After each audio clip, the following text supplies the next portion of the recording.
कैसे आऊं मैं कन्हैया बड़ी दूर नगरी, बड़ी दूर नगरी। जय हो।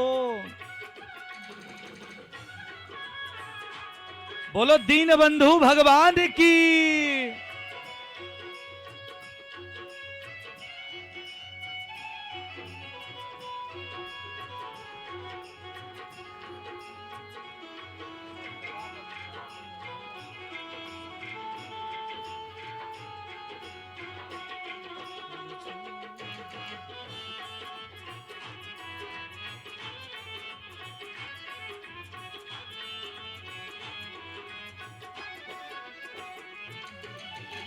सखी संग आऊं तो शर्म मोह लागे, सखी संग आऊं तो शर्म मोह लागे, सखी संग आऊं तो शर्म मोह लागे, सखी संग आऊं तो शर्म मोह लागे, ओ सखी संग आऊं तो शर्म मोह लागे, सखी संग आऊं तो शर्म मोह लागे, ओ अकेली आऊं तो, अकेली आऊं तो भूल जाऊं डगरी, तेरी दूर नगरी।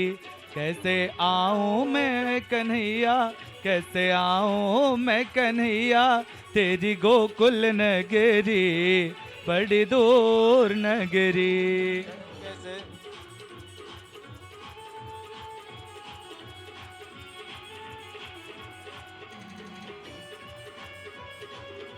बोलो दीन बंधु भगवान की, भक्त वत्सल भगवान की जय हो।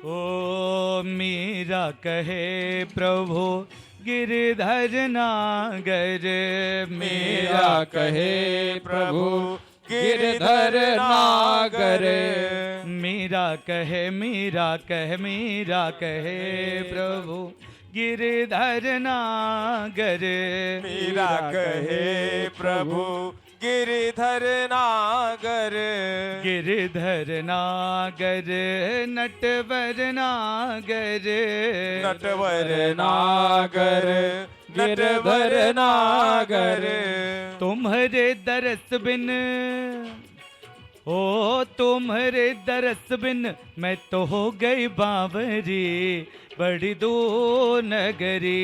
कैसे आऊं मैं कन्हैया, कैसे आऊं मैं कन्हैया, तेरी गोकुल नगरी, बड़ी दूर नगरी।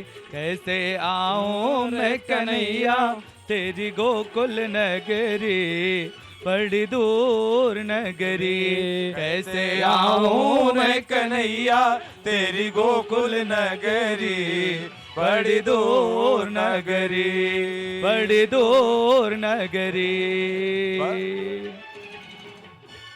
बोल दीन बंधु भगवान की जय हो। सुदामा जी बैठे बैठे श्रम उनको आता है, रास्ते में शयन करते हैं। भगवान की ऐसी कृपा होती है कि भगवान शयन करते ही द्वारिका नगरी में पहुंचा देते हैं। जब देखते हैं आप लोग लीलाओं का भी दर्शन करो और कथाओं को भी श्रवण करते रहो। एक राही मिलता है, सुदामा जी प्रश्न करते हैं, भैया ये किस नगरी में हम आ गए? राही कहता है, बाबा आपने पहचाना नहीं क्या? यही तो द्वारिका नगरी है। कहा अच्छा, हम द्वारिका नगरी में आ गए? कहा हाँ बाबा तुम द्वारिका नगरी में आ गए। कहा तो ये बताओ इसमें मेरो कन्हैया कहां रहता है? राही ने कहा कन्हैया तो रहता ही नहीं यहां। सुदामा ने कहा अरे भैया इसका नाम कन्हैया नहीं है, ये तो हम लोग जब छोटे थे ना जब गुरुकुल में पढ़ा करते थे तो हम लोग प्यार से कन्हैया कहा करते थे, इसका नाम तो है श्री कृष्ण चंद्र। इतने में वो राही तुरंत होंठ पर उंगली रख देता है, अरे चुप चुप चुप, ऐसे थोड़ी ना मेरे प्रभु का नाम लिया जाता है। अरे उनका नाम तो अनंत श्री समलंकृत छत्रपति राजमूर्ति धर्म चक्रवर्ती सर्वेश्वरेश्वर सर्वतंत्र स्वतंत्र गो विप्र प्रतिपालक विश्व वंदे श्री श्री राजाधिराज महाराज अनंत अनंत श्री श्री कृष्णचंद्र भगवान है। इतने विशेषण लगते हैं भगवान के नाम के ऊपर, और आप सीधे सीधे श्री कृष्णचंद्र कह दे रहे हैं। ऐसे कोई नाम नहीं लेता, इतने विशेषण लगते हैं। सुदामा जी तो सिर पे हाथ रख लिए, अरे भैया इतने लंबो चौड़ो नाम इसको हो गए हो। चलो भैया कोई बात नहीं, अब ये बता दे कि रहता कहां है वो। उस राही ने कहा कि अरे बाबा ये मत पूछो कि वो कहां रहता है, जितनी भी बड़ी बड़ी ऊंची ऊंची अट्टालिकाएं दिख रही हैं ना, जितने भी महल दिख रहे हैं ना, सब उन्हीं के महल हैं। एक महल थोड़ी न है, उनके महल तो हजारों महल हैं, जिसमें चाहो उसी में चले जाओ। सुदामा जी एक बहुत दिव्य महल देखते हैं, उसी में प्रवेश कर देते हैं। भागवत के आधार पर तो सुदामा जी अंदर प्रवेश कर जाते हैं, परंतु नरोत्तम दास जी ने बड़ी प्यारा भाव सजाया है। द्वारपाल मिलते हैं, द्वारपालों ने पूछा कि आप अंदर क्यों घुसे चले जा रहे हो। सुदामा जी ने अपना पूरा परिचय बताया कि भैया द्वारपाल जाकर मेरे कन्हैया से ये कह देना कि बचपन का सखा आया है, सुदामा आया है। द्वारपालों ने देखकर दशा अचंभित रह जाते हैं द्वारपाल, परंतु भगवान की लीला को कौन समझ पाता है, ऐसा सोचकर द्वारपाल जाते हैं और भगवान के समक्ष जाकर कहते हैं प्रभु महाराज की जय हो, आज एक पागल आया है। भगवान ने कहा पागल आया है, कैसे समझ गए कि वो पागल है। कहा प्रभु वो अत्यंत दीनहीन है। भगवान ने कहा गरीब होना दीनहीन होना पागल होने की तो निशानी नहीं है, फिर कैसे तुम समझ गए कि ये पागल है। द्वारपालों ने कहा प्रभु इसलिए वो दीनहीन है गरीब है इसलिए हम लोग पागल नहीं कह रहे हैं। कहा फिर क्यों पागल कह रहे हो। तो द्वारपाल बताते हैं कि प्रभु वो आपको अपना मित्र बता रहा है, इसलिए हम लोग पागल समझ रहे हैं उसको। भगवान ने कहा हमें अपना मित्र बता रहा है, क्या कह रहा है। तो मैं प्रभु जानी को आही बसे के ही ग्रामा, धोती फटी सिलटी दुपटी अरुपाय उपान की नहीं सामा, द्वार खड़ो द्विज दुर्बल एक, रहो चकसो बसुधा अभिरामा, पूछत दीन दयाल को धाम, बतावत आपनो नाम सुदामा, बतावत आपनो नाम सुदामा। हे नाथ उसके न पाँव में पनही है न सिर पर पगड़ी है, धोती भी एक ही है जिसको उसने पहन ले रखा है और उसी को लपेट ले रखा है। अनेक जगहों से वो धोती फटी है और वो आपके धाम को पूछ रहा है, आपके नाम को पूछ रहा है और कह रहा है कि भैया मैं उसके बचपन का मित्र हूं, उसका मेरा नाम सुदामा है, जाकर कह दो। भगवान ने ज्यों ही सुदामा शब्द सुना तो उनका बाजू वो दौड़ पड़े, पनही पहनना ही भूल गए, मुकुट गिर गया, कहीं बाजूबंद गिर रहा है, कहीं पीतांबर उपवस्त्र गिर रहा है, कहीं द्वारपालों को दासियों को धक्का मारते हुए निकल रहे हैं। भगवान 7 देवढ़ी के पार जाकर सुदामा जी को गले से लग जाते हैं। और जो अब इधर सुदामा जी के मन में ऐसी शंकाएं हो रही हैं कि बचपन का मित्र है, कहीं पहचानेगा कि नहीं पहचानेगा। कुछ लोग मंत्री विधायक ग्राम प्रधान हो जाते हैं, अपने सगे संबंधियों को पहचानना भूल जाते हैं। वो द्वारिकाधीश है, कदाचित हमें न पहचाने, परंतु भगवान ने जब देखा सुदामा को, सुदामा की दोनों आंखें सजल हो गईं, भगवान के भी अश्रु बिंदु भर आए, नेत्रों से आंसू छलक आए। भगवान तुरंत जाकर भगवान को, सुदामा जी को गले से लिपटा लेते हैं। जितने भी द्वारिकावासी रहते हैं सब देखने लगते हैं, सब पुष्पों की वर्षा करने लगते हैं, सब आनंद विभोर हो जाते हैं, सब भावुक हो जाते हैं। वारे प्रभु, वारे द्वारिकाधीश, इस दरबार में हमने राजा महाराजाओं को, चक्रवर्ती सम्राटों को आते हुए देखा है, परंतु भगवान इतना भावुक कभी नहीं हुए। यहाँ तक कि विष्णु, ब्रह्मा और शिव को भी, इंद्रातिक देवताओं को भी मैंने आते देखा है, परंतु इतना भावुक भगवान कभी नहीं हुए। आज धन्य है ये अवधूत, कौन ऐसी विभूति आ गई है जिसके कारण भगवान अपने राज सिंहासन से उठकर दौड़े हुए आ रहे हैं। क्या ऐसी बात है? भगवान बहुत देर तक गले से लगाए रखे और अनंत सुख की प्राप्ति हुई। सुदामा जी को बहुत प्रसन्न हुए। अरे द्वारपालो कन्हैया से कह दो, अरे द्वारपालो उस कन्हैया से कह दो कि दर पे सुदामा गरीब आ गया है, किधर पे सुदामा गरीब आ गया है। भटकते भटकते न जाने कहाँ से, भटकते भटकते न जाने कहाँ से तुम्हारे महल के करीब आ गया है, तुम्हारे महल के करीब आ गया है।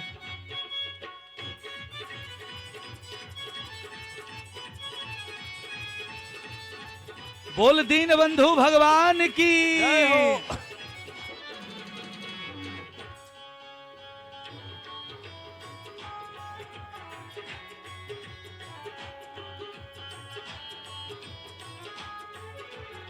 न सर पे है पगड़ी न तन पे है जामा, बता दो कन्हैया को नाम है सुदामा हो, बता दो कन्हैया को नाम है सुदामा।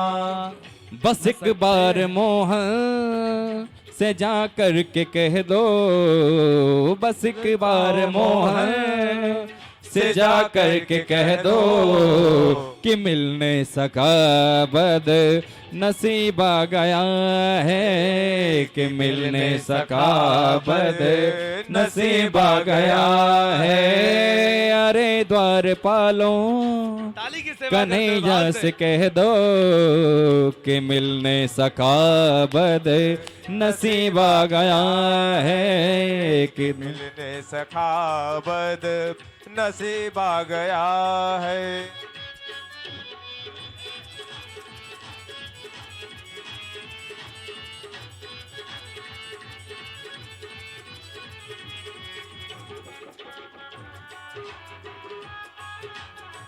बोल भक्तवत्सल भगवान की। जय हो। दीन बंधु दीनानाथ की। सुनते ही दौड़े चले आए मोहन, लगाया गले से सुदामा को मोहन हो, लगाया गले से सुदामा को मोहन हो। वो सुनते ही दौड़े चले आए मोहन, लगाया गले से सुदामा को मोहन हो। सुनते ही दौड़े चले आए मोहन, लगाया गले से सुदामा को मोहन, लगाया गले से सुदामा को मोहन। हुआ रुक्मिणी को बहुत ही अचंभा, हुआ रुक्मिणी को बहुत ही अचंभा। मेहमान कैसा अजीब आ गया है, ये मेहमान कैसा अजीब आ गया है। ए अरे द्वारपालो कन्हैया से कह दो, अरे द्वार पालो, कन्हैया से कह दो कि मिलने सखावत नसीबा गया है कि दर पे सुदामा गरीब आ गया है कि दर पे सुदामा करीब आ गया है कि दिल पे सुदामा करीब आ गया है। बोल भक्त वत्सल भगवान की जय हो। भगवान ने रथ सजाया है और दिव्य रथ को सुसज्जित करके पुष्पों को जमीन पर बिछाया है और उसी पुष्प पर सुदामा जी को ले आकर अपने महल में ले आते हैं भगवान और अपने राज सिंहासन पर बिठाते हैं। राज सिंहासन पर बिठाकर रुक्मिणी को आदेश देते हैं, देवी बहुत बड़े महापुरुष आए हैं, जाकर जल ले आओ और पाद प्रक्षालन करो, चरण प्रक्षालित करो। रुक्मिणी जी जाती हैं। तब तक इधर भगवान अपने पीतांबर से अपने गोंद में भगवान के चरण को लेकर धूल झाड़ने लगते हैं। देखते हैं अपनी आंखों से तो सुदामा के पांव में अनगिनत कांटे लगे हुए हैं, बड़े बड़े फफोले पड़े हुए हैं, उन फफोलों में धूल की कणें भरी हुई हैं। देखकर भगवान उनकी आंखें सजल हो जाती हैं और भगवान आज रोने लगते हैं। इतना रोते हैं कि पारात के जल से पाद प्रक्षालन नहीं करते बल्कि अपने आंखों के ही जल से चरण धुल देते हैं। ऐसे बेहाल बेवाइन सो पग कंटक जाल लगे पूनि जोए, हाय महा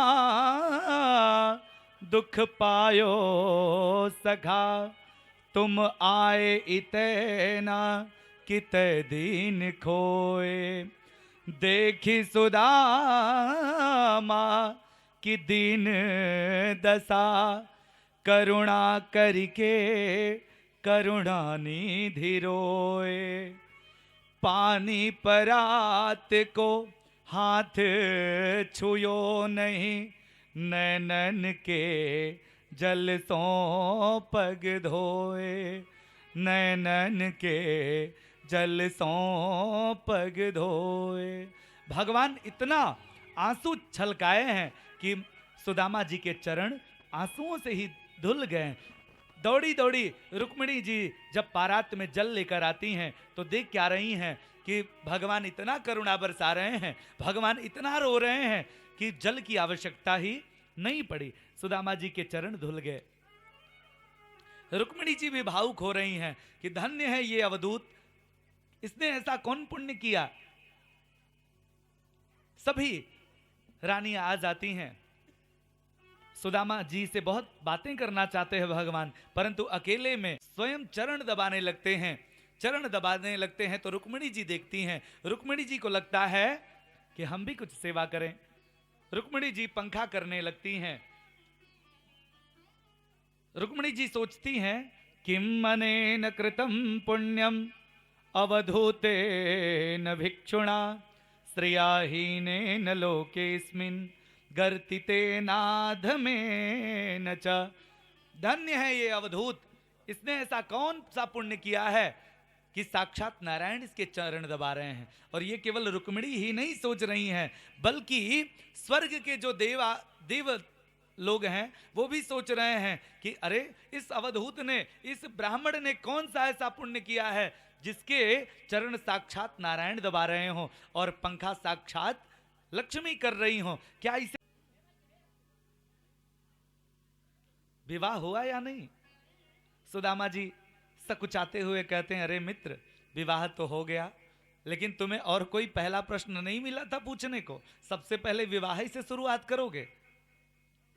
भगवान ने कहा, ऐसा है मित्र कि तुम हमेशा बाबा पने की बात करते थे, तो इसलिए हमें लगा कहीं ऐसा तो नहीं कि तुम ब्रह्मचारी ही रह गए, इसलिए मैंने पूछा। कहा नहीं मित्र, मैंने विवाह कर लिया है और उसका नाम है सुशीला। तुम्हारी भाभी का नाम है सुशीला। और भैया जैसा नाम है वाको वैसे ही गुण है। गृहस्थी बहुत आनंद से चल रही है। अच्छा ये बता कन्हैया, तूने विवाह किया कि नहीं? ठाकुर जी मुस्कुराते हुए कहते हैं, अब मित्र घर पे आ गए हो तो मिलवा ही देंगे, चिंता मत करो। अच्छा ये बताओ कि भाभी क्या हमें जानती हैं? कहा अरे भैया सच पूछो तो उन्हीं ने भेजा है। कहा अच्छा तो भेजा है भाभी ने, तब खाने पीने के लिए भी कुछ भेजा होगा। अब सुदामा जी सोचते हैं कि ये कहां महल प्रासादों में रहता है, राजा महाराजा है भैया, और मेरे 4 घर से मांगे भय चावल, क्या इसको मैं दूं? संकोच में कहते हैं सुदामा जी, नहीं नहीं मित्र, हमारे पास है ही क्या जो तेरे ताई मैं ले आता, कछु नहीं ले आया। भगवान भी सोचते हैं कि देखो कितना संकोची ब्राह्मण है। अपि ब्राह्मण कुल गुरुकुलाद भवता लब्ध दक्षिणात् समावृत्तेन धर्मज्ञम भार्योढ़ा सदृशिम नवा।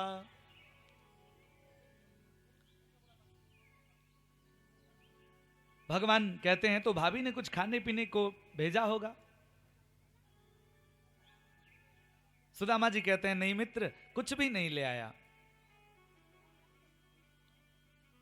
भगवान ने कहा छोड़ो हटाओ, जब कोई कुछ ले ही नहीं आए हो तो बातें ही खत्म करो। अच्छा ये बताओ मित्र, क्या तुम्हें वो बचपन की बातें याद हैं? सुदामा जी कहते हैं हाँ मित्र, एक एक बात याद है। कहा अच्छा तो क्या वो वाला दिन याद है जब गुरुजी ने हम लोगों को लकड़ी लेने के लिए भेजा था और रात्रि हो गई थी लकड़ी लेते हुए, वर्षा होने लगी थी, पूरे जंगल का मार्ग भीग गया था, हम लोग रास्ता भटक गए थे। सुदामा जी ने कहा सब कुछ याद है मित्र। भगवान ने कहा तब तो ये भी याद होगा कि दांत कटकटा रहा था तुम्हारा। सुदामा जी ने कहा भैया ये पोल पट्टी खोलने वाला है, कुछ बातें पलट देते हैं। कहते हैं हाँ मित्र, वो दिन हमें अच्छे से याद है। जानते हो उस दिन जब हम लोग रात भर जंगल में भटक रहे थे तो गुरुदेव हमारे चैन से सोए नहीं, बल्कि अपने शिष्य को लेकर, सभी शिष्यों को लेकर जंगल जंगल वो भी भटकते रहे, हम लोगों को खोजते रहे, रोते रहे। और जब हम लोग सुबह मिले तो अपने छाती से लगा लिया, अपने गले से लगा लिया और आशीर्वाद की वर्षा करने लगे। उनकी आंखें भी सजल हो गई थी मित्र। उन्होंने उस दिन क्या आशीर्वाद दिया था? यही आशीर्वाद दिया था कि देखो सच्चा शिष्य तो वही है जो गुरु के एक एक वचनों पर अपने प्राणों को न्यौछावर कर दे, उसी को शिष्य कहलाने का अधिकार है। लेकिन आजकल गुरु जी को तो बहुत मानते हैं, लेकिन गुरु जी की एक नहीं मानते। सुदामा जी कहते हैं कि गुरु जी ने आशीर्वाद दिया था कि सच्चे शिष्य होने का तुम लोगों ने फर्ज अदा किया है, इसलिए मैं तुम्हें आशीर्वाद देता हूं कि तुम लोग जो भी शिक्षा इस गुरुकुल में रहकर प्राप्त किए हो वो कभी भूलेगी नहीं, विस्मृत नहीं होगी। वयम वृषम तत्र महानिलाम्भुभिर निहन्यमाना मुहुरंभु संप्लवे दिशो विदन्तोऽथ परस्परं वने गृहीतहस्ताः परिबभ्रिमातुराः। गुरु जी ने क्या कहा? अरे पुत्र करके खूब आशीर्वाद दिया था। अहो हे पुत्र का यूयम स्मदर्थेति दुखिता। गुरु माता ने भी अपने हृदय से लगा लिया था, अपने पुत्र से भी बढ़कर हम लोगों को प्रेम करती थी। तुष्टो हम भो द्विजश्रेष्ठा सत्या संतु मनोरथा। हे सुदामा और कृष्ण, तुम्हारे सभी मनोरथ पूर्ण हो, ऐसे अनेक आशीर्वाद दिए थे। भगवान ने कहा सारी बात तुम्हें याद है। अच्छा सच सच बताओ कि भाभी ने कुछ दिया है खाने पीने को कि नहीं? सुदामा जी कहते हैं घूम फिर के तुम वहीं पहुंच जाते हो। हाँ, जब मैंने एक बार कह दिया कि मैं कुछ नहीं ले आया हूं तेरे लिए, तो तू क्यों ऐसे पूछ रहा है बार बार? भगवान मन में ही सोचते हैं अरे सुदामा को तो मेरा स्वभाव पता ही नहीं है, पत्रम पुष्पम फलम तोयम यो मे भक्त्या प्रयक्षति तदहम भक्त्युपहृतमस्नामि प्रयतात्मनः। अरे सुदामा, मन ही मन भगवान सोच रहे हैं, सुदामा तुमने मेरे स्वभाव को नहीं समझा। संसार वालों को धन पसंद होगा, संसार वालों की सेवा 56 भोग से करना, संसार वालों की सेवा धन से करना, संसार वालों की सेवा और वस्तुओं से करना, परंतु मेरी सेवा तो मन से ही होती है, श्रद्धा से ही होती है। अरे हमको कोई श्रद्धा से पत्रम पुष्पम फलम तोयम, कोई जल दे दे, पत्र फल पुष्प भी दे देना, तो उसको मैं सहर्ष स्वीकार कर लेता हूं। विदुरानी काकी ने हमें केला नहीं, केले को मानकर केले का छिलका दे दिया था, फिर भी वो सुख हमें आज तक, उसका स्वाद जितना आनंद आया उतना आज तक 56 भोग ग्रहण करने में भी नहीं आया। सुदामा जी ने कहा, देख कन्हैया तू चाहे जितना प्रवचन कर ले, अब मैं जब कुछ ले ही नहीं आया तो मैं दूं क्या। भगवान ने कहा, अच्छा एक बार अंतिम बार और पूछ रहा हूं, कुछ ले आए हो तो दे दो, नहीं तो बात ही खत्म। सुदामा ने कहा, देख कन्हैया बार बार मत पूछ, हमको बेइज्जती लग रही है, जब नहीं ले आया तो नहीं ले आया, बात खत्म। भगवान ने कहा कि कोई बात नहीं, अब हम तुमसे कुछ कहेंगे ही नहीं। लेकिन मित्र एक प्रश्न मेरे दिमाग में कब से चल रहा है। कहा क्या?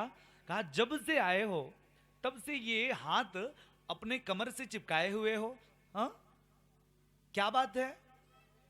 कहा अरे कन्हैया दूर रह दूर रह, छूना मत इसको भैया, छूना इसको, तो छूना ही मत। कहा अच्छा नहीं छूंगा, परंतु बता तो दे क्या, क्यों चिपकाए हुए हो, क्यों सटाए हुए हो हाथ। कहा जानते हो इतनी दूर से चलकर आए हैं ना, इसलिए हाथ में बहुत दर्द हो रहा है। भगवान हंसने लगे, कहा देखो मैं भी कितना बावरा हूं, आप आए हो पांव से चलकर, दुख रहा है हाथ, और मैं भी बावरा चरण कब से दबा रहा हूं। चिंता मत करो, मैं एक चुटकी में सारा दुख दूर कर दूंगा, सारे दर्द दूर कर दूंगा। अरे हमको पांव दबाने बहुत आते हैं, मैंने अपने नंद बाबा का पांव बहुत दबाया है। सुदामा उछलकर दूर चले जाते हैं, अरे ये सब मत करो, छूना मत, सब गड़बड़ कर देगा। भगवान जानते हैं कि ये अपने से देने वाला नहीं है, तो महासंकोची है, तुरंत जाते हैं और पोटली छीन लेते हैं। स्वयं जझार किमिदमिति पृथुक तंडुलान।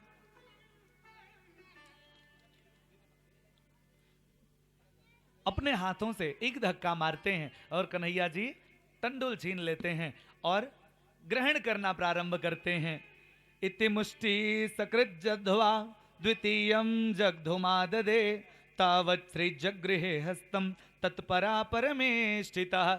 एक मुट्ठी जब चावल ग्रहण करते हैं भगवान तो एक लोक प्रदान कर देते हैं, दो मुट्ठी जब चावल ग्रहण करते हैं तो दूसरा लोक भी प्रदान कर देते हैं, तीसरे मुट्ठी जब चावल भगवान ग्रहण करने जाते हैं तो रुक्मिणी हाथ पकड़ लेती हैं, कहती हैं कि प्रभु सब दे कर क्या दान तुम ही सुदामा बन जाओगे क्या।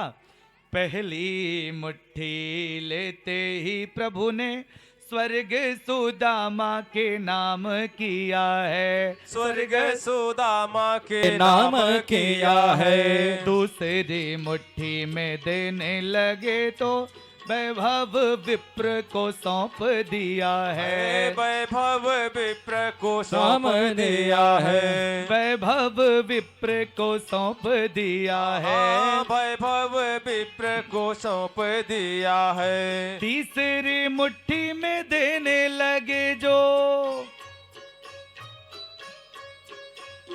तीसरी मुट्ठी में देने लगे जो वैकुंठ तो लक्ष्मी ने रोक लिया है।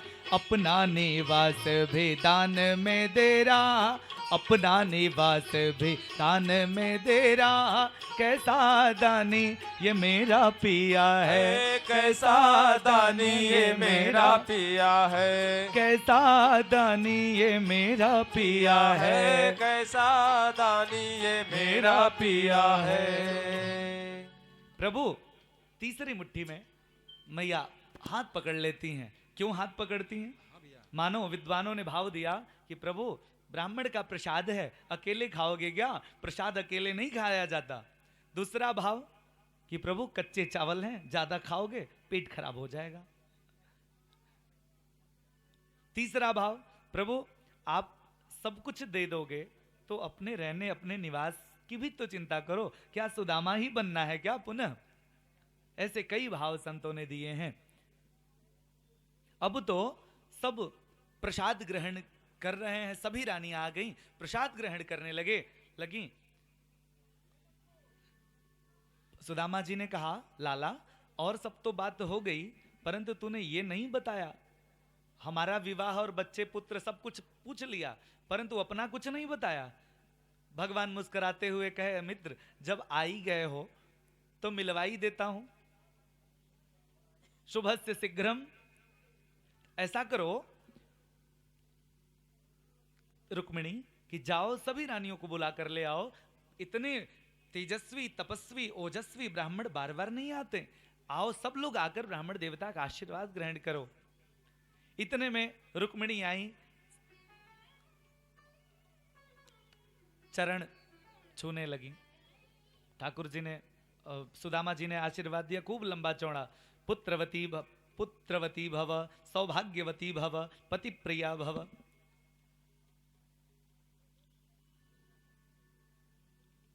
सुदामा जी ने प्रश्न किया, क्यों रे लाला, 2-2 3-3 विवाह कर लिए हैं क्या? भगवान मुस्कुराते हुए कहे, अब देखो मित्र बार बार मत पूछो, जो आए उसको आशीर्वाद देते रहो। तब तक कालिंदी भी आ गई, मित्र वृंदा भी आ गई, सत्या भी आ गई, भद्रा भी आ गई। सुदामा जी ने कहा, रे 10-20 विवाह कर रखो है क्या? कहा, मैं बोला ना कि बार बार मत पूछो, इस समय जो आए ना सब उसी को मान लो। अब आशीर्वाद देते देते सुदामा जी का गला भी बैठने लगा, अब आशीर्वाद थोड़ा कम होने लगा, क्रम लग गया। 10, 20, 50, 100, 1000, 2000 तक ज्यों ही संख्या पहुंची तो सुदामा जी अब आशीर्वाद कम करने लगे। आशीर्वाद देते देते गला खराब हो गया। भव भव भव, सौभाग्यवती भव भी नहीं कह पा रहे थे, अब केवल भव भव से काम चला रहे हैं। और जब संख्या बढ़ने लगी तो सांसें भी रुक गई, अब बोल भी नहीं, भव भव भी नहीं कह पाते थे, तो आशीर्वाद मुद्रा उठाते थे, जब कोई आता तो ऐसे उठाते, हाथ भी दुखने लगा। जब करीब करीब 5000 की संख्या पहुंची तो हाथ जोड़ के सुदामा जी ने कहा, तेरी लीला का ना पाया कोई पार, लीला तेरी तू ही जाने, ये बता कन्हैया कि सच सच बता, अच्छा कितनी है? भगवान ने मुस्कुराते हुए शर्मा के कहा, मित्र सच सच बताऊं, 16 अभी आधी ना भई? कहा अभी आधी भी नहीं भई? कहा हाँ। कहा सच सच बता, अच्छा कितनी संख्या है? कहा 16,108। इतना सुनते ही सुदामा जी अपने माथे पर हाथ रख लिए, कहा रे इतना विवाह कर लिया है? दारी के हमारा एक विवाह नहीं हुआ, एक विवाह हुआ, मैंने तुम्हें नहीं बुलाया तो तूने कहा कि देखो मेरे विवाह में बुलाया नहीं, और तूने इतना विवाह कर लिया, एक में भी याद कर लेते। भगवान ने कहा, मित्र क्या बताऊं, विवाह तो इतने भयो, परंतु डेट किसी का पक्को नहीं भयो, सब अचानक हो गया, चट मंगनी पट विवाह, एक भी विवाह का कोई तिथि निश्चित नहीं हुई। अगर एक भी डेट फिक्स होता ना तो सबसे पहले मैं तुम्हें ही कार्ड पहुंचाता। भगवान मन में ही ध्यान किए, विश्वकर्मा जी को भेजे हैं, और सुशीला जी ने क्या मांगा था? 1 मास 2 पाख में 2 एकादशी होए, मेरे घर गोपाल जो नित्य एकादशी हो।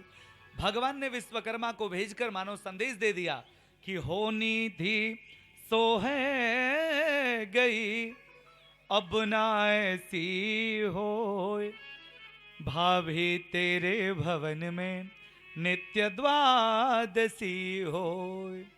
बोलो भक्तवत्सल भगवान की।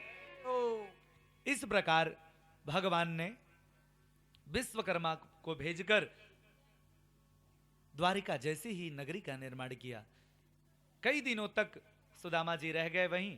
अब उन्होंने सोचा कि जाने का मन तो नहीं कर रहा है, परंतु घर में सुशीला अकेली है, उसकी भी चिंता है, और ये कन्हैया इतना स्वागत सत्कार कर रहा है तो जाने तो देगा नहीं इतनी जल्दी, इसलिए जाना 10 दिन बाद है, तो आज से ही जब कहना प्रारंभ करेंगे तब जाने देगा। तो एक बार सुदामा जी ने कहा कि मित्र, अब मैं आ गया, तुमको देख भी लिया, सब कुछ हो गया, अब आदेश दे दो, क्योंकि घर गृहस्थी भी तो देखनी है। भगवान ने एक बार भी नहीं रोका। भगवान ने कहा ठीक है मित्र, अगर जाना चाहते हो तो चले जाओ। सुदामा जी मन में ही सोच रहे हैं, अरे एक बार भी ये इसने नहीं कहा कि रुक जाओ, अरे बिना मन के ही कह देता, देने लेने की भी कुछ बात नहीं हुई। अब सुदामा जी ने पछताने लगे कि अरे तो मैंने कह ही दिया, अब तो जाना ही पड़ेगा। रथ सजाया है और रथ पर बैठाकर भगवान नगर के बाहर विदाई करने के लिए जाते हैं। विदाई करने के समय सुदामा जी मन में सोच रहे हैं कि लेने देने की कुछ बात नहीं हुई, अरे हमें तो कोई परेशानी नहीं है, परंतु सुशीला तो सोचेगी ही कि अरे और कुछ नहीं ले आए तो कम से कम एक मेरे लिए साड़ी ही ले आते होंगे।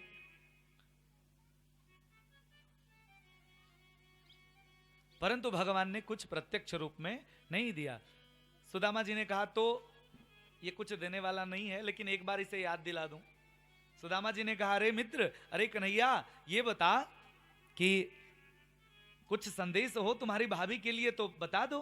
भगवान ने कहा हाँ, एक संदेश है। सुदामा जी के मन में थोड़ा सा हर्ष हुआ कि लगता है कोई लेने देने की बात होगी। सुदामा जी ने कहा हाँ, क्या संदेश है, बता दे। कहा देखो, एक बात जाकर मेरी भाभी से कह देना कि अब जब वापस द्वारिका आए ना तो भाभी के साथ ही आना, और भाभी को अवश्य आना है द्वारिका नगरी में, और राम राम कह देना, मेरा प्रणाम जाकर बोल देना। सुदामा जी ने कहा भैया ये सब बातें कर लेगा, लेकिन लेने देने की कोई बात नहीं करेगा। अरे राम राम तो ये बिना कहे ही मैं उसको बोल देता। अब रास्ते मार्ग में जा रहे हैं और सोचते हुए जा रहे हैं कि क्वा हम दरिद्र पापियान क्व कृष्ण श्रीनिकेतनः ब्रह्मबंधुरिति स्माहम बाहुभ्या परिरंभितः। सुदामा जी सोच रहे हैं क्वा हम दरिद्र पापियान। देखो कन्हैया कितना दयालु है कि अरे एक बार की बचपन का मित्र ही तो था। लोग छोटे छोटे पद को पा जाते हैं तो अपने स्वजनों को भूल जाते हैं, अपने माता पिता तक को भूल जाते हैं, और ये एक बार मित्रता हुई और ये कभी भूला नहीं। इतना सम्मान किया, अपने राज सिंहासन पर बिठाया, यहां तक कि सब नगर वासियों के सामने हमको हृदय से लगाया। बाहुभ्याम परिरंभितः, हृदय से लगाया। धन्य है मेरा कन्हैया, धन्य है। अरे मेरे जैसे कहां मैं गरीब ब्राह्मण और कहां ये श्रीनिकेतन, ये साक्षात लक्ष्मीपति होने के बावजूद भी हमें इतना स्वागत किया, हमारा इतना सत्कार किया, हमसे इतना प्रेम किया। इस सोचते हुए जाते हैं। जब मार्ग में जाते हैं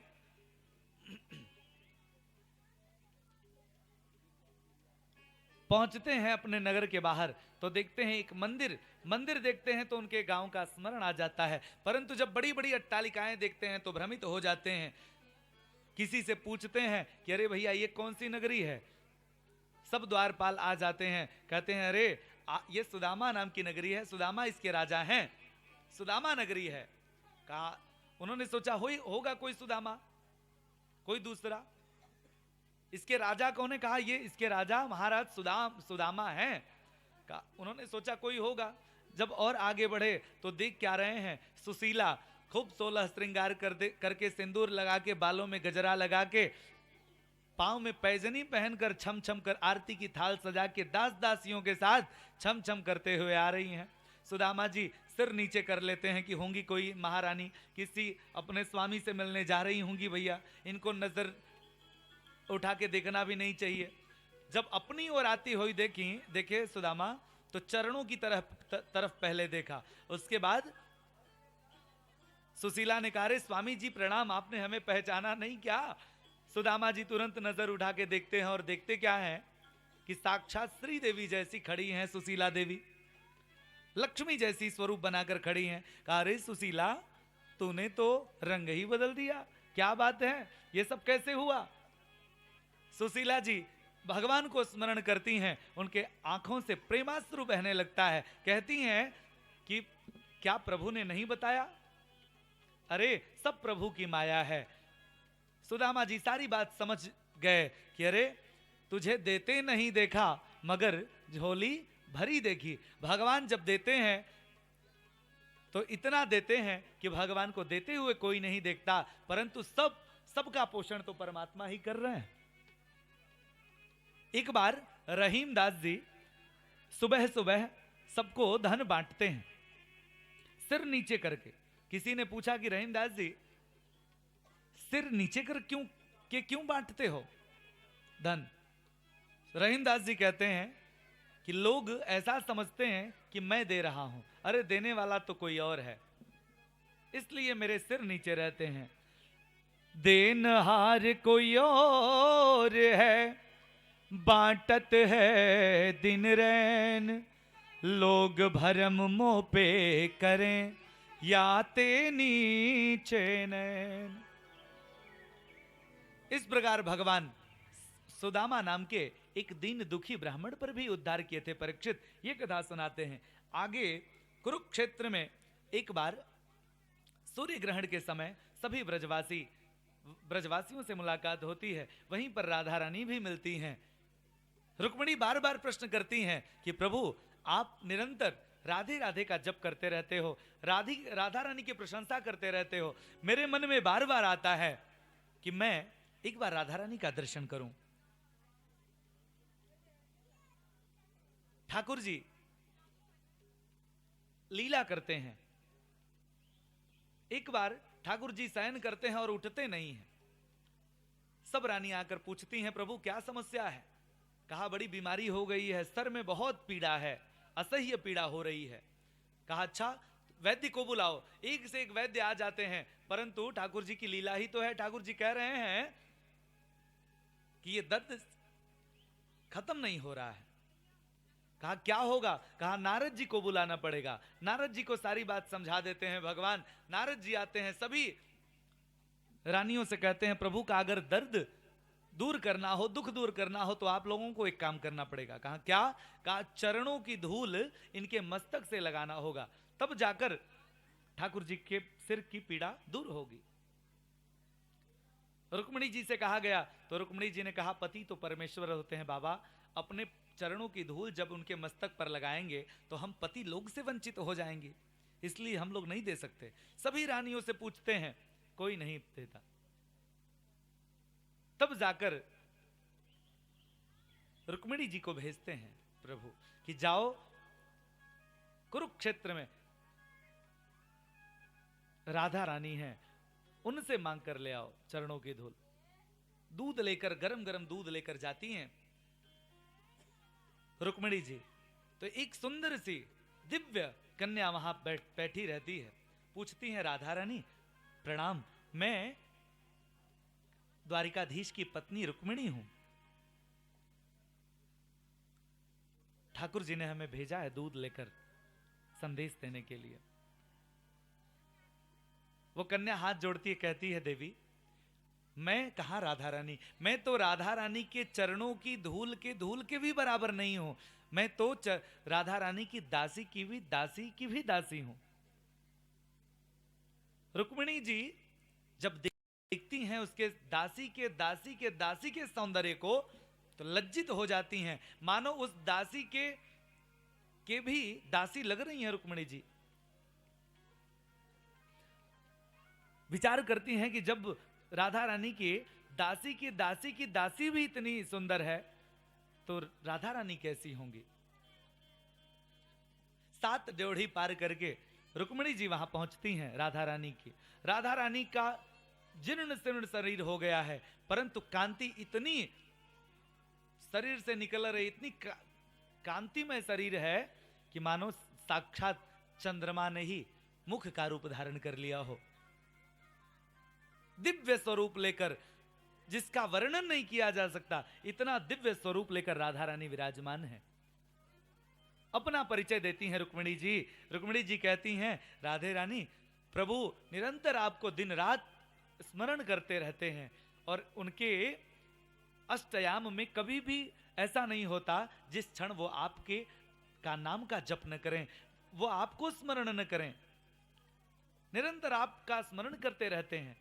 आज उनको बहुत पीड़ा हो रही है। तब राधा रानी उनकी तरफ देखती हैं, मेरे कन्हैया को कौन सी पीड़ा हो गई है, जल्दी से हमको बताओ। राधा रानी कहती हैं कि कौन सी पीड़ा हो गई है, क्या ऐसा मेरे कन्हैया को दुख हो गया है, जरा एक बार तो बताओ। रुक्मिणी जी कहती हैं कि द्वारिकाधीश के सिर में बहुत पीड़ा है और उन्होंने कहा है कि अगर राधा रानी के चरणों की धूल प्राप्त हो जाए तो हमारी ये पीड़ा शांत हो सकती है। ये गरम गरम खौलता हुआ दूध आपको दिया है, अगर आप ये दूध पीकर अपने चरणों की धूल दे दें तो उनका दुख दूर हो सकता है। दिखती हैं राधा रानी, उनके हाथों से तुरंत दूध ले लेती हैं, गट गट करके पी जाती हैं, पूरे छाला पड़ जाता है अंदर से। पीकर तुरंत चरणों की धूल निकालती हैं, रुक्मिणी जी को दे देती हैं। सभी गोपियां भी वहां रहती हैं, चरणों की धूल देती हैं। रुक्मिणी जी लेकर आती हैं, भगवान के मस्तक पर लगाती हैं, भगवान का दुख दूर हो जाता है। इधर जब आती हैं तो देखती क्या है रुक्मिणी जी कि भगवान के मुंह में छाला पड़ा हुआ है। रुक्मिणी जी पूछती हैं, प्रभु ये छाला कैसे पड़ा? भगवान कहते हैं कि आपने खौलता हुआ दूध राधा रानी को पिलाया ना, इसलिए हमें छाला पड़ गया। कृष्ण प्राणमयी राधा, राधा प्राणमयो हरि। राधा रानी को और हमको देवी अलग मत समझो। जैसे चांदनी और चांदनी का प्रकाश एक ही होता है, एक जैसा होता है, जैसे समुद्र और समुद्र की तरंग, जैसे शब्द और शब्द का अर्थ एक में ही समाहित होता है ना, वैसे ही राधा मुझ में समाहित है और मैं राधा के प्राण में समाहित हूं। कृष्ण प्राणमयी राधा, राधा प्राणमयो हरि। जीवने निधने वापि राधा कृष्णौ गतिर्मम। इस प्रकार दिव्य लीला करते हैं भगवान। आगे की कथा में वसुदेव एक बार यज्ञ करते हैं। भगवान द्वारा देवकी के 6 पुत्र भगवान लौटाते भी हैं। सुभद्रा जी का हरण भी अर्जुन के साथ भगवान कराते हैं। मिथिलेश, जनक और सुतदेव ब्राह्मण के घर भी भगवान जाते हैं, उनके भी मनोकामना पूर्ण करते हैं और वेद स्तुति भी करते हैं। वेद स्तुति का वर्णन आता है। शिव जी एक बार, शिव जी को संकट आ जाता है। शिव जी वृकासुर को आशीर्वाद दे देते हैं कि तुम जिसके सिर पर हाथ रख दोगे वो भस्म हो जाएगा। इसी का नाम था भस्मासुर। भस्मासुर को लगा गौरी हरण लालसा, मैं शिव को ही भस्म कर दूं और गौरी को पत्नी बना लूं। अब तो भगवान भागने लगे पीछे पीछे, वृकासुर भस्मासुर दौड़ाने लगा। ठाकुर जी ने कहा, ए बाबा रुक जाओ। भोलेनाथ रुक गए, इशारा किया कि शांत रहो, जैसे जैसे कहूं वैसे वैसे करते जाओ। भगवान ने कहा, अरे वृकासुर कहां जा रहे हो भागे भागे? कहा, अरे ब्राह्मण देवता आप अभी चुप रहिए, नहीं तो वो विष्णु शिव भाग जाएगा। कहा रुको, मैं इसको ठहरा दे। शंभु रुको, जाना नहीं। रुक गए। वृकासुर ने सोचा कि चलो कम से कम इतना दौड़े हैं, कुछ श्रम खत्म होगा। कहा क्या हुआ, किस लिए दौड़ा रहे हो इसको? कहा अरे इसने हमें ऐसा वरदान दिया है कि जो इसके सर पर हाथ रखोगे तो भस्म हो जाओगे। मैं इसी पर परीक्षण करना चाहता हूं, तो ये शिव भाग रहा है। भगवान लगे हंसने उन्होंने कहा ये तो बाबा है, और सच सच बताऊं, देख लो, मैं अभी दिखा देता हूं। तुरंत अपना सिर अपने हाथ पर रखा, कहा देखो कुछ हो रहा है क्या, और तुमको अगर विश्वास ना हो तो तुम भी ट्राई करके देख लो। अरे थोड़ा सा ऊपर से ही रखना, सीधा सीधा मत रख देना डायरेक्ट, हाँ थोड़ा सा ऊपर देखना, कुछ तो गर्म लगेगा, जरा देखो। अब भस्मासुर भी अपना हाथ ऐसे उठाने लगा और धीरे धीरे नीचे करने लगा, देखो और थोड़ा सा नीचे ले आओ, तब तक वो सिर पे हाथ रख दिया और वहीं भस्म हो गया। भोलेनाथ ने कहा दुहाई हो प्रभु, आपकी जय हो, आपने इस दुष्ट से बचाया हमें। ये तो भस्मासुर ऐसा निकला कि हमें ही भस्म करने के चक्कर में पड़ा था। तो शिव जी के भी संकट को भगवान ने दूर किया है। भृगु, एक बार सभी ऋषियों ने, सभी देवताओं ने ये प्रश्न किया कि त्रिदेवों में सबसे बड़ा देवता कौन है, तो भृगु जी सबसे बुद्धिमान है ऐसा माना गया। भृगु जी को परीक्षा लेने के लिए भेजा गया। ब्रह्मा जी कुछ गालियां देने लगे तो ब्रह्मा जी ने भी डांट कर भगा दिया। शिव जी को भी गालियां भृगु जी देने लगे, उन्होंने भी डांट के भगा दिया। यहां तक कि भृगु जी भगवान पर पाद प्रहार करते हैं, भगवान के सीने पर, छाती पर लात मारते हैं। ठाकुर जी ने कहा कि हे ब्राह्मण देवता, हे ब्राह्मण देवता, आपको कहीं कष्ट तो नहीं हुआ? इस प्रकार भृगु जी ने सर्वश्रेष्ठ देवता भगवान विष्णु को माना है। ये भी कथा आती है, ऐसी अनेक कथाएं आती हैं एकादश स्कंद में। अब एक बार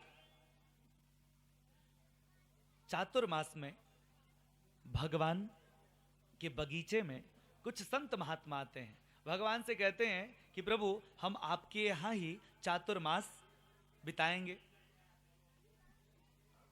भगवान ने स्वागत किया, रहने की व्यवस्था कर दी। अब तो संत महात्मा रोज भजन कीर्तन करते, खूब रबड़ी, मालपुआ, रसमलाई, रसगुल्ला छानते, प्रसन्न रहते। एक दिन सांब को ऐसा लगा कि एक बार चलकर परीक्षा लेते हैं। सभी ग्वाल बाल विचार किए कि चलकर देखते हैं ये जो बाबा आए हैं केवल रबड़ी मलाई ही छान रहे हैं या कुछ जानते भी हैं। तो सांब बहुत सुंदर थे, उनको साड़ी पहना दिया, उनके पेट में कपड़े बांध दिए और ले गए। अरे बाबा प्रणाम, देखो ये मेरी भाभी जी हैं और इनके पेट में बच्चा है, ये बताओ, ये तो शर्मा रही हैं, इनके तरफ से हम लोग पूछ रहे हैं इनको पुत्र होगा या पुत्री। अब सब बाबा लोग, कोई नाक दबाए, कोई आंख दबाए, कोई ध्यान लगाए, कुछ पता ही नहीं चल रहा था। सारी बात समझ गए। कौन? कहा दुर्वासा जी। दुर्वासा जी समझ गए, उन्होंने कहा इधर आओ मैं बताता हूं कि इसके पेट में क्या है। विश्वामित्रोसित कण्वो दुर्वासा भृगुरंगिरा कश्यपो वाम देवोत्री वसिष्ठो नारदादयः। भृगु जी को क्रोध आया, कहा जाओ मैं तुम्हें श्राप देता हूं कि जनिष्यति वो मंदाह मुसलम कुलनासनम। ये कन्या, ये स्त्री न पुत्र को जन्म देगी न पुत्री को जन्म देगी, बल्कि ये मूसल को जन्म देगी जो यदुवंशियों का समूल नाश करेगा। सब कांप गए, दौड़े दौड़े आए, वसुदेव जी से बताया। वसुदेव जी ने समझाया, खूब डांटा है यहाँ पर कि देखो भगवान रोज रोज मना करते हैं कि देखो ब्राह्मणों का कभी अपमान मत करना, ब्राह्मणों का अपमान करना साक्षात नारायण का अपमान करना है, लेकिन तुम लोगों ने माना नहीं। भगवान को मत बताना, परंतु भगवान तो अंतर्यामी है, भगवान सबके मन की बात समझते हैं, सब समझ गए। उस मूसल को पीसवा कर समुद्र में फेंकवा देते हैं। उसका जो अंतिम का टुकड़ा बचता है उसको भी फेंक देते हैं। वो जरा नाम के बहेलिया को प्राप्त होता है, उसमें जहर लगाकर वहीं बहेलिया अपने बाणों में संधान करके भगवान इधर सब कुछ छोड़कर प्रभास क्षेत्र में पहुंचते हैं। भगवान एक बगीचे में पीपल के वृक्ष के नीचे बरगद के वृक्ष के नीचे बैठकर भगवान एक पांव से दूसरा पांव रख टिकाकर बैठे रहते हैं, आत्मस्वरूप का चिंतन करते रहते हैं। इधर बारुणी मदिराम पित्वा, मदिरा पी कर जितने भी यदुवंशी हैं आपस में लड़ने लगते हैं, सब मर जाते हैं। जब दाऊ भैया मना करते हैं तो उनको भी मारने के लिए दौड़ते हैं, सब लड़ लड़ के मर जाते हैं। चतुः पंचावशेषतः, 4-5 केवल बचते हैं। उद्धव जी को पता चल जाता है कि भगवान इस धराधाम को छोड़कर अब जाने वाले हैं। बहेलिया को भ्रम हो जाता है कि कहीं कोई जीव बैठा हुआ है, वहीं संधान करता है, चरणों में लगता है और भगवान भी मूर्छित हो जाते हैं। उद्धव जी चरणों में लेट जाते हैं, कहते हैं प्रभु आपके बिना हम नहीं रह सकते। वहीं पर दारुक नाम का सारथी भी रहता है, उद्धव जी भी रहते हैं और जरा नाम का बहेलिया दौड़ते हुए आता है, चरणों में गिर जाता है, नाथ हमसे बड़ी भारी भूल हो गई, अब तो हमको नरक जाना पड़ेगा, हमसे कौन सा अपराध हो गया। भगवान मुस्कुराते हुए कहते हैं जरा जानते हो मैंने सबका ऋण चुका दिया, परंतु एक तू ही ऐसा था जिसका ऋण अभी तक मैंने नहीं चुकाया। कौन सा? कहा कि तुम रामावतार में बाली थे, इस जन्म में उस जन्म में मैंने छुपकर तुम्हें मारा था, इस जन्म में तुम जरा नाम के बहेलिया बने हो। वो ऋण था, वही ऋण आज मैंने चुका दिया। रामावतार में मैंने छुप के मारा था, दाहिने कृष्णावतार में तुमने हमें छुप के मार दिया, इसी से ये ऋण चुकता हो गया भैया। आगे कहते हैं दत्तात्रेय जी के 24 गुरुओं की भी चर्चा करते हैं। आत्म और उद्धव जी कहते हैं कि जाकर द्वारका वासियों को कह दो कि राधा रानी के श्री चरणों का आश्रय लें। आज के ठीक 7वें दिन सिर्फ द्वारिका का एक मंदिर बचेगा, उसके बाद सब द्वारिका समुद्र में समा जाएगी। मानो ये बताना चाहते हैं कि ये देह रूपी द्वारिका भी 7 दिन में ही समुद्र में, संसार सागर में मिल जाती है। केवल एक मंदिर बचता है, वो मंदिर कौन? कहा इस देह द्वारिका में केवल आत्मा रूपी मंदिर ही शेष बचता है, बाकी सब चले जाते हैं। इस प्रकार आगे कलयुग का वर्णन करते हैं। उसके पूर्व बताते हैं कि जैसे आकाश में बिजली चमकती है, वैसे ही भगवान आत्मस्वरूप होकर उनका शरीर छूट जाता है और एक ज्योति के रूप में परिणित हो जाता है उनका शरीर, और आकर श्रीमद् भागवत महापुराण में समाहित हो जाता है। बोल भक्तवत्सल भगवान की जय। सूत जी से ऋषियों ने प्रश्न किया था ना कि धर्म कम शरणम गतः, वहीं धर्म साक्षात भागवत में आकर विराजमान हो जाता। धर्म किसे कहते हैं? कहा धर्मो अच्युतः, धर्म अच्युत है, धर्म ही नारायण है और नारायण ही धर्म है। वही नारायण, धर्म स्वरूप नारायण इस भागवत में आकर विराजमान हो जाते हैं। हम कलयुग के कलुषित प्राणियों की कलुषता, कलमशता दूर करने के लिए ये भागवत भगवान हम सभी के प्रत्यक्ष के प्रत्यक्ष समक्ष प्रस्तुत हैं। हम सभी के अज्ञान रूपी अंधकार को दूर करने के लिए भगवान सौदामिन्या यथाकाशे यान्त्या हृत्वा भ्रमंडलम गतिर्न लक्ष्यते मर्तेर तथा कृष्णस्य देवते। इसलिए कहा गया तेने यम वाग्मयी मूर्ति प्रत्यक्षावर्तते हरि। ये कोई किताब नहीं है, ये कोई पोथी सामान्य नहीं है, ये इसका अक्षर अक्षर साक्षात नारायण स्वरूप है ये भागवत भगवान। इसी के साथ 11 स्कंद पूर्ण होता है। 12 स्कंद में 6 अध्यायों में कलयुग का वर्णन करते हैं। कहते हैं कि जब ब्राह्मण एक जगह पूजा कराएंगे, दूसरे दिन अपने पत्नियों को लेकर यजमान के यहाँ घूमने लग जाएंगे, मनपसंद विवाह करने लग जाएंगे, ब्राह्मण ब्राह्मणत्व को नष्ट करने लग जाएंगे, केवल शिखा रखेंगे, सूत्र रखेंगे और कहेंगे ब्राह्मण हैं, आगे मांस भक्षी हो जाएंगे। क्षत्रियों का बल केवल लोगों को परेशान करने के लिए, तंग करने के लिए होगा, सुरक्षा करना बंद कर देंगे। वैश्य केवल धन अर्जन करने लगेंगे। शूद्र अपना कार्य, सेवा का कार्य छोड़कर बल्कि पुराण की कथा करने लगेंगे, पूजा यज्ञ अनुष्ठान कराने लगेंगे। स्त्रियां नौकरी करने लगेंगी। स्त्रियां जिनको घर में रहना है, जिनकी शोभा घर में है, वो बाहर बाजार में घूमने लगेंगी। जब मानुष के मानुष दही खाई हैं, जब भाई भाई में मुकदमा चलने लगेगा, जब थोड़े थोड़े जमीन के टुकड़े के लिए हत्याएं होने लगेंगी, जब गौवध होने लगेगा, जब ब्राह्मण का अपमान होने लगेगा, हाहाकार मच जाएगा, तब भगवान मुरादाबाद, उत्तर प्रदेश के मुरादाबाद जिले में संभल नामक की तहसील में विष्णु यश नामक ब्राह्मण के 8 वर्ष के कन्या से उत्पन्न होंगे।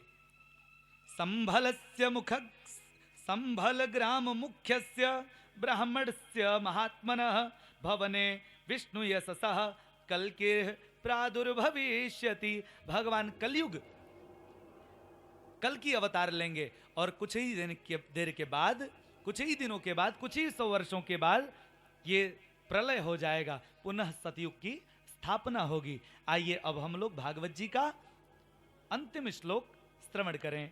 मेरे साथ सब लोग मिलकर गाएंगे। नाम संकीर्तनम यस्य, नाम संकीर्तनम यस्य, नाम संकीर्तनम यस्य, नाम संकीर्तनम यस्य, सर्व पाप प्रणाशनम, सर्व पाप प्रणाशनम, सर्व पाप प्रणाशनम, सर्व पाप प्रणाशनम, प्रणामो दुःख शमनः, प्रणामो दुःख शमनः, प्रणामो दुःख शमनः, प्रणामो दुःख शमनः, तं नमामि हरिं परं, तं नमामि हरिं परं, तं नमामि हरिं परं, तं नमामि हरिं परं। त्वदीयं वस्तु गोविन्द, त्वदीयं वस्तु गोविन्द, तुभ्यमेव समर्पये, तुभ्यमेव समर्पये। गृहाण सुमुखो भूत्वा, गृहाण सुमुखो भूत्वा, प्रसीद परमेश्वरः, प्रसीद परमेश्वरः, प्रसीद परमेश्वरः, प्रसीद परमेश्वरः। हरये नमः, हरये नमः, हरये नमः, हरये नमः, हरये नमः। हरये नमः। श्री कृष्ण चंद्रार्पणमस्तु। श्री कृष्णचंद्रार्पणमस्तु। बोलो भागवत भगवान की जय हो। यहीं पर कथा संपन्न होती है। तक्षक आकर परीक्षित जी को दंश करता है, विमान आता है, परीक्षित जी की मुक्ति हो जाती है। सुखदेव जी भी अपने धाम को चले जाते हैं। सूत जी भी कथा विश्राम कर देते हैं। अब पूरे भागवत जी का जो उद्देश्य है ना, वो सिर्फ इतना है जितना इस बालक की बुद्धि में आ पाया है। अगर हमसे कोई पूछे, ये व्यक्तिगत रूप से मैं अपनी तरफ से कह रहा हूं कि अगर कोई हमसे पूछे कि एक लाइन में भागवत जी का सारांश बता दो, तो मैं सिर्फ इतना कहूंगा, जितनी भी कथाएं हैं वो भगवान से जोड़ती हैं। संसार की वास्तविकता को जान लेना। संसार परिवर्तनशील है, ये हमारे साथ नहीं रह सकता, और भगवान अनित्य है, अविनाशी है। इस अनित्य शरीर से उस नित्य परमात्मा का की प्राप्ति हो जाए, उससे प्रेम हो जाए, यही भागवत का सार है। जिस दिन इस शरीर के और इस संसार के नश्वरता का ज्ञान हो जाएगा, तो व्यक्ति को जीते जी मुक्ति प्राप्त हो जाएगी। मुक्ति कोई मरने के बाद नहीं होती। बद्धम तो विषयासक्तम, बंधन किसका है? कहा कि विषय का। इस संसार को ही जो हम लोगों ने अपना मान लिया है ना, बस यही बात, उपदेश नहीं देना, अपने विवेक से अपने मन को समझाना है कि इस संसार को तूने जो अपना मान लिया है ना, इससे धीरे धीरे धीरे धीरे मन को हटाओ और मोड़ लो। कहा किस तरफ? कहा जो नित्य है, जो कभी हाथ नहीं छोड़ता। तोहे मोहे नाते अनेक, मानिए जो भावे। जीवात्मा का संबंध सिर्फ परमात्मा से है मानुभाव, बकाया किसी से नहीं है। धीरे धीरे अपने मन को समझाना चाहिए। इस संसार में रहते हुए भी इस संसार से असंग रहना चाहिए। ना घर छोड़ो, ना घर छोड़ो, ना हरि भूलो, ना घर छोड़ो ना हरि भूलो। एक काम कर जिंदगानी में, जिंदगी ऐसे जियो जैसे कमल रहता है पानी में, जैसे कमल रहता है पानी में। जो घर संसार परिवार मित्र बंधु बांधवों के प्रति जो धर्म है, जो कर्तव्य है, उसका भी निष्ठा से पालन करो, परंतु इसी धर्म को पूर्ण धर्म मत समझ लो। इस जीवन के बाद जो जीवन है उसकी भी तैयारी थोड़ी थोड़ी ही सही करते रहो। हम ये नहीं कहते कि आप 5 करोड़ का पंडाल लगवाओ, 5 लाख का पंडाल लगवाओ या इतना लंबा चौड़ा आयोजन करो। किसी ब्राह्मण को, विद्वान ब्राह्मण को बुलाकर एक चौकी लगाकर, छोटा मोटा वैदिक ब्राह्मणों को बुलाकर छोटी कम व्यवस्था में ही भागवत सुनो। अभ्यास डालो भगवान की कथा, भगवान से जुड़ने का, जिससे जुड़ सको। भगवान के कीर्तन में जाओ। धीरे धीरे जब ऐसा करोगे ना, तो संसार से मन हटेगा और भगवान की तरफ मुड़ेगा। और इसका प्रयोग मेरा खुद का प्रयोग है। जब आप स्नान करके पूजन करो, शुरू में पूजन प्रारंभ करो, तो कुछ दिन देर तक तो ऐसा लगता है कि जल्दी से हनुमान चालीसा खत्म हो जाए। जब कर रहे हैं तो जल्दी से माला पूरी हो जाए। परंतु 1-2 महीने 4 महीने अगर कर लो और एक दिन अचानक पूजा ना करो, तो अपने आप से पूछना, ऐसा लगेगा जैसे कुछ खो दिया है मैंने। ठीक उसी प्रकार इस मन को ना भगवान की आदत जलवा दो। भगवान की आदत, न मन लगे फिर भी भगवान की कथा सुनो, न मन लगे फिर भी भगवान के नामों का उच्चारण करो, न मन लगे फिर भी रामचरितमानस का जहां पाठ हो रहा हो वहां जाओ। ऐसा करते करते धीरे धीरे धीरे धीरे फिर ऑर्केस्ट्रा में मन नहीं लगेगा, कहीं निरर्थक स्थान में मन नहीं लगेगा, फिर तो भगवान के भजन में ही मन लगना शुरू हो जाएगा। ये उपदेश नहीं बल्कि ये अनुभव बता रहे हैं हम अपना। भैया भागवत की कथा तो समुद्र जैसी है, इसमें एक से एक मदराचल पर्वत डूब जाएं तो हम लोग जैसे छोटे मोटे व्यक्तियों का क्या कहना। परंतु ये जान लो कि कल्याण भागवत की वाणी ही करेगी। आज नहीं कल, कल नहीं 10 साल बाद, 10 साल बाद नहीं 10 जन्म बाद, लेकिन धर्म के शरण में, भागवत के शरण में, भगवान के शरण में जीव को आना ही पड़ेगा। कितने आए इस दुनिया के, कितने आए इस पावन बगिया की कलियां चुनने वाले, हमसे अच्छा कहने वाले, तुमसे अच्छा सुनने वाले। कोई हम पहले यहां थोड़ी ना है कि पहली बार कथा कर रहे हैं, हम बहुत अच्छी कथा, नहीं नहीं, ऐसे ना पहले हम हैं ना ऐसे पहले आप हो। आपसे अच्छे सुनने वाले पता नहीं कितने हुए होंगे और हमसे अच्छा कहने वाले पता नहीं कितने हुए होंगे। ये सामान्य बात है। अभी इस समय इस क्षण भारत में कम से कम हजारों जगह भागवत की कथा हो रही है। बस इस भागवत के शब्द को अपने हृदय में उतार लिया जाए, जीवन कल्याण हो जाएगा। यही भागवत की सार्थकता है। तो मैं बस अपनी तरफ से इतना ही बोलना चाहता हूं कि आप लोगों ने बहुत श्रद्धा से कथा सुनी, बहुत अच्छा लगा, हमें बहुत ही अच्छा लगा। हम तो राजेश भैया से जब बात हुई थी तो हम तो सोच भी नहीं पाए थे कि इतना विस्तृत और इतना दिव्य भव्य सब आयोजन हो जाएगा। परंतु ठाकुर जी की कृपा से, आप लोगों के स्नेह से, जो भी इस बुद्धि में आ पड़ा करने का प्रयास किया, जो भी भावावेश में आकर शब्द की त्रुटि हो गई हो अथवा मनुष्य होने के नाते कुछ ऐसी बात कह निकल गई हो वाणी से जो नहीं निकलनी चाहिए, उसको आप लोग क्षमा करते हुए इस भागवत की वाणी को अपने हृदय में विराजमान करेंगे। जो आपके काम लायक नहीं है वो पुनः वापस हम लोगों को, हम ही को दे दीजिएगा, हम भी गंगा जी में प्रवाहित कर देंगे। खराब बात हम भी नहीं रखते। इसलिए मेरे साथ सब लोग मिलकर भाव से एक बार जय जयकार करेंगे। हमारे यजमान जी आकर भागवत जी का 2 मिनट पूजन करेंगे और हमारे सभी वैदिक बंधु बहुत सहयोग किए, हमारा बहुत इनको आभार। साथ साथ हमारे आचार्यगण, संगीत के जो आचार्यगण हैं वो तो मुग्ध ही कर देते थे हमें। आप लोगों ने भी हमें, इस बालक को सुना, मैं तो इतने से ही प्रसन्न हूँ कि आप लोग हमें सुन लिए। तो इसलिए एक बार जय जयकार करेंगे और हमारे यजमान जी भागवत का पूजन करेंगे। आचार्य जी हमारे पूजन कराएंगे। बोलो भागवत भगवान की जय हो, बांके बिहारी लाल की जय हो, राधा रानी सरकार की जय हो। नमः पार्वती पतये हर हर महादेव। जय जय श्री राधे, जय जय श्री राधे, जय जय श्री राधे श्याम। यजमान जी मंच पर हमें भागवत जी का पूजन करें।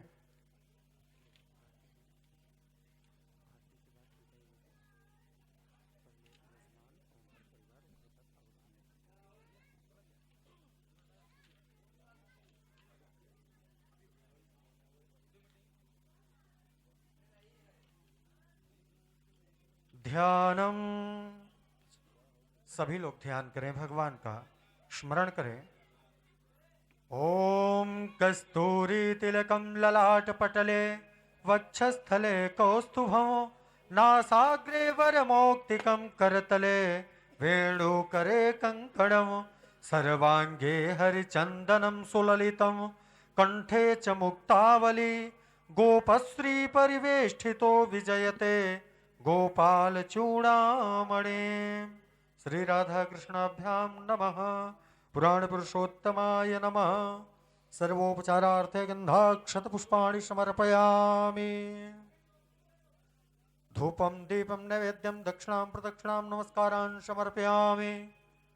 ॐ धूरसि धूर्बधूर्बन्धं धूर्भतां जोस्मान् धूर्पितां धूर्भजं धूर्भा महादेवानामसि वहनितामग्गु सस्तितामां पवृतामां जिष्ठतामां देवहूतमां चन्द्रमा मनसो जातश्चक्षो सूर्यो अजायत श्रोत्राद्वायुष्य प्राणश्च मुखादग्निरजायत हस्तौ प्रक्षाल्य नैवेद्यं नाभ्या आसीदन्तरिक्षगोशीर्ष्णोर्द्यौः समावर्तता पृथिव्यां भूमृदिशा श्रोत्रा तथा लोकान् अकल्पयन्। ध्यानं समर्पयामि। मुखे आचमनीयं जलं समर्पयामि द्रव्यदक्षिणाम्। ॐ जादत्तञ्जत्परादानञ्जत्पूर्तञ्जाश्च दक्षिणा तदग्निर्वैश्वकर्मणः स्वर्देवे कुनो दधत। साद्गुण्यार्थे द्रव्यदक्षिणां समर्पयामि। मन्त्रपुष्पाञ्जलिम्। कायेन वाचा मनसेन्द्रियैर्वा बुद्ध्यात्मना भान् प्रकृते स्वभावात् करोमि यद्यत् सकलं परस्मै नारायणायेति समर्पयेत्। त्वदीयं वस्तु गोविन्द तुभ्यमेव समर्पयेत्। गृहाण सुमुखो भूत्वा प्रसीद परमेश्वर। प्रेम से बोलिए वृंदावन बिहारी लाल की जय। यज्ञ नारायण भगवान की जय। भागवत महापुराण की जय। नमः पार्वती पतये हर हर महादेव।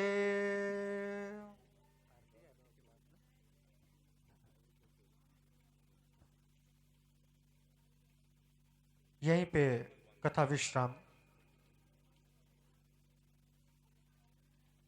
हम आप सभी भक्तों को आहूत करते हैं कि आरती के पश्चात अभी भगवान की आरती की जाएगी।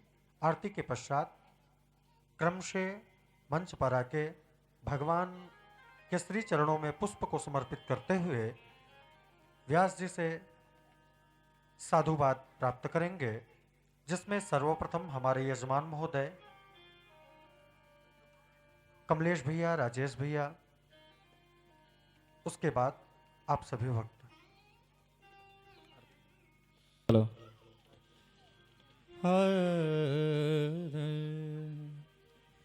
श्री भागवत सभी लोग भगवान अपने की स्थान पे है खड़े हो जाएं। आरती, पापियों को पाप से है तारते, हाँ तारते। श्री भागवत भगवान की है आरती, पापियों को पाप से है तारती। श्री भागवत भगवान की है आरती, पापियों को पाप से है तारती। श्री भागवत भगवान की है आरती, पापियों को पाप से है तारती।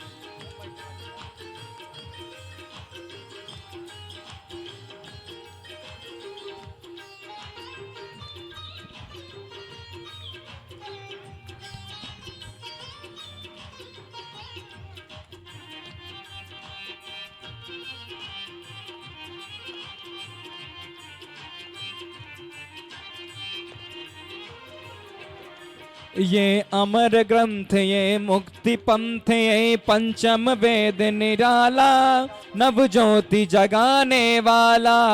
ये अमर ग्रंथ, ये मुक्ति पंथ, ये पंचम वेद निराला, नव ज्योति जगाने वाला। हरि नाम यही हरि धाम यही, हरि धाम यही हरि नाम यही, हरि नाम यही हरि धाम यही, हरि नाम यही हरि धाम यही, यही जग मंगल की आरती, पापियों को पाप से है तारती, हाँ तारती।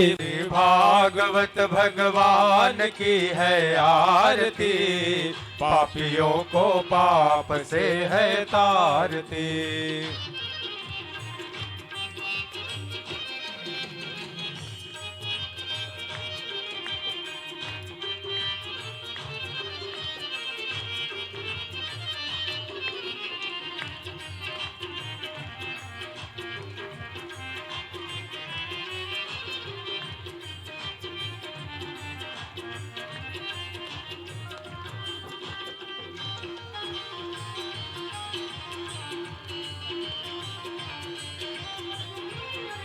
ये शांति गीत पावन पुनीत पापों को मिटाने वाला, हरि दर्श कराने वाला। ये शांति गीत पावन पुनीत पापों को मिटाने वाला, हरि दर्श कराने वाला। यह सुख करनी यह दुख हरनी, ये सुख करनी ये दुख हरनी, ये सुख करनी ये दुख हरनी, ये सुख करनी ये दुख हरनी। श्री मधुसूदन की आरती, पापियों को पाप से है तारती, हाँ तारती। श्री भागवत भगवान की है आरती, पापियों को पाप से है तारती।